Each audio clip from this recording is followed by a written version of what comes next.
Hello everyone, ಇವತ್ತಿನ ರೀಡಿಂಗಲ್ಲಿ ನಿಮ್ಮ person ಅವರ ನೆಕ್ಸ್ಟ್ ಆ್ಯಕ್ಷನ್ ಏನಿದೆ ಈ ಒಂದು ಪ್ರೀತಿಯಲ್ಲಿ ಅನ್ನೋದನ್ನು ತಿಳ್ಕೊಳ್ಳೋಣ. ಇದೊಂದು ಜಸ್ಟ್ ಜನರಲ್ ರೀಡಿಂಗ್. ನಿಮಗೆ ರೆಸೊನೇಟ್ ಆದರೆ ಮಾತ್ರ ಈ ಒಂದು ರೀಡಿಂಗ್ನ ವಾಚ್ ಮಾಡಲಿಕ್ಕೆ ಕಂಟಿನ್ಯೂ ಮಾಡಿ. ಓಕೆ,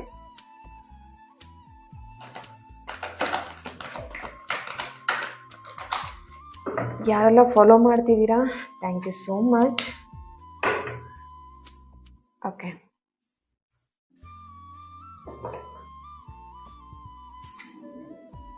ದ ಮೂನ್ ಕಾರ್ಡ್ ಬರ್ತಾ ಇದೆ.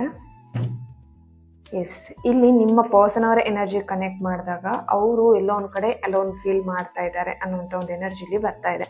ಓಕೆ, ಆ್ಯಂಡ್ ನೆಕ್ಸ್ಟ್ ಆ್ಯಕ್ಷನ್ ಅಂತ ಬಂದಾಗ ಅವರು ಎಲ್ಲೋ ಒಂದು ಕಡೆ ಅವರ ಪ್ರೀತಿ ವಿಷಯದಲ್ಲಿ ಸ್ವಲ್ಪ ಸೀರಿಯಸ್ನೆಸ್, ಇಷ್ಟು ದಿನದಲ್ಲಿ ನಿಮ್ಮ ಒಂದು ಪ್ರೀತಿ ವಿಷಯದಲ್ಲಿ ನೋಡಿದಾಗ ಅವರೆಲ್ಲೋ ಒಂದು ಕಡೆ ಸೀರಿಯಸ್ನೆಸ್ ಇರಲಿಲ್ಲ. ಜಸ್ಟ್ ಲೈಕ್ ಟೈಮ್ ಪಾಸ್ ಥರ ಇರಬಹುದು, ಅಥವಾ ಸ್ವಲ್ಪ ನೆಗ್ಲಿಜೆನ್ಸಿ ಅನ್ನೋದು ಆ ಥರ ನಡೀತಾ ಇತ್ತು. ಬಟ್ ಇನ್ನು ಮುಂದಿನ ದಿನದಲ್ಲಿ ಸ್ವಲ್ಪ ಸೀರಿಯಸ್ ಆಗಿ, ಅಥವಾ ಈ ಒಂದು ರಿಲೇಶನ್ಶಿಪ್ ಆಗಿ ಸ್ವಲ್ಪ ವರ್ಕ್ ಮಾಡಬೇಕು, ಸಮಥಿಂಗ್ ಚೇಂಜಸ್ನ ನೀವು ಅವರಿಂದ ನೋಡಬಹುದು ಅನ್ನೋವಂಥ ಒಂದು ಎನರ್ಜಿ ಇಲ್ಲಿ ಬರ್ತಾ ಇದೆ. ಓಕೆ, ಅಂದರೆ ಇಲ್ಲಿ ಅವರು ಸಮಥಿಂಗ್ ಅವರು ಚೇಂಜ್ ಮಾಡ್ಕೊಬೇಕು. ಅವರ ಪ್ರೀತಿ ವಿಷಯದಲ್ಲಿ ಆಗಿರ್ಬೋದು, ಅಥವಾ ಅವರ ಮೆಂಟಾಲಿಟಿಲಿ ಆಗಿರ್ಬೋದು, ಅಥವಾ ಅವರ ಒಂದು ಆ್ಯಕ್ಷನ್ ಅಂತ ನೋಡಿದಾಗ ಅವರು ನಿಮ್ಮ ವಿಷಯದಲ್ಲಿ ಏನು ಸೀರಿಯಸ್ನೆಸ್ ಇರಲಿಲ್ಲ ಅದನ್ನು ಬದಲಾವಣೆ ಮಾಡ್ಕೊಬೇಕು ಅನ್ನೋಂಥ ಒಂದು ನಿರ್ಧಾರನ ಮಾಡ್ತಾ ಇದ್ದಾರೆ ಅನ್ನೋಂಥ ಎನರ್ಜಿಲಿ ಬರ್ತಾ ಇದೆ. Okay, thank you.